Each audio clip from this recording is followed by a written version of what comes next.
Kwa sasa ndani ya Tanzania kitu pekee ambacho tunafikiria ni kuona namna gani ambavyo Simba wanaweza kupambana na kuelekea kwenye hatua ya fainali kwenye upande wa kombe la shirikisho.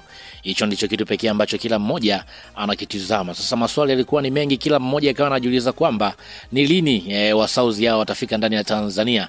Mbona ni kama hivyo waposti kupitia mitandao ya kijamii wakiwa wanaonyesha kwamba wanawasili ndani ya Tanzania. Sasa kwa taarifa tu nikwambie kwamba tayari klabu ya Stellenbosch wameshatua ndani ya Tanzania na mambo mengi zaidi ambayo wameweza kuyafanya baada ya kuwasili. Utakwenda kufahamu hapa nini hasa ambacho klabu ya Stellenbosch ambacho wamekifanya baada ya kuwasili kwenye kiwanja cha ndege ndani ya Tanzania. Kabla sijakupatia taarifa hii kiundani, nikukumbushe tu kwamba hii hapa ni Swahili Media. Kama bado hujaweza kusubscribe, basi nikuombe subscribe ili tuwe pamoja siku zote. Mimi naitwa Chicharito, karibu tuweze kuangazia taarifa hii kiundani zaidi.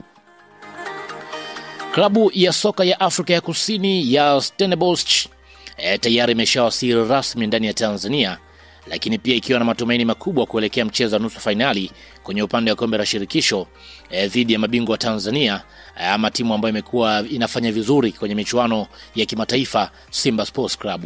Mchezo huu ambao unatarajiwa kuchezwa siku hii ya Jumapili kwenye dimba la Amani Complex.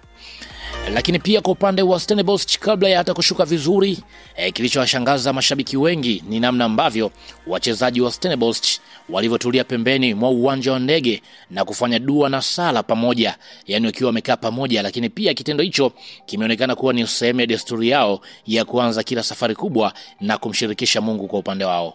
Baadhi ya mashabiki waliokuwepo waliopigwa na butoa, huku wengine wakisifu nidhamu na umoja wa kikosi hicho kilichokuja kikamilifu kwa ajili ya vita kubwa dhidi ya klabu ya Simba. Kwa upande wa Stellenbosch wameonekana wakitoka na sura za kutabasamu, lakini ndani yake wakiwa na dhamira ya wazi kutaka kushinda mechi hii ya ugenini na kujihakikishia nafasi ya kucheza fainali kwenye upande wa michuano hii ya kombe la shirikisho.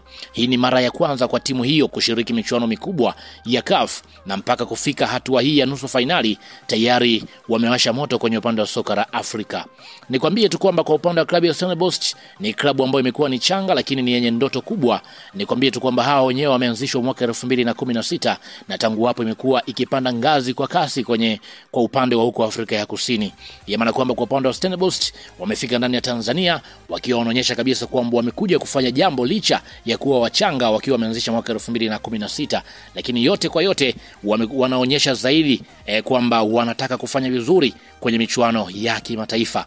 Lakini pia kwa upande wa klabu ya Simba, wenyewe Simba wanaingia kwenye mechi hiyo wakiwa ni wazoefu kwenye michuano ya kimataifa, lakini kwa upande wa Stellenbosch wakiwa wanaingia kwenye michuano hii wakiwa na morali, huku wakiwa wanaamini kwamba wanaweza kufanya lolote kuelekea kwenye mchezo huu wa nusu finali. Kwa upande wa mashabiki wa klabu ya Simba, wao wanatarajia kujaza uwanja wa Amani pale Zanzibar, huku wakionekana kabisa kwamba wako fiti kweli kweli, lakini kwa namna ambavyo wamekuja Stellenbosch wakiwa wanafanya maombi imekuwa ni tofauti zaidi, huku timu nyinginezo zikija hapa zinaonesha kabisa kwamba hazina urafiki na yoyote.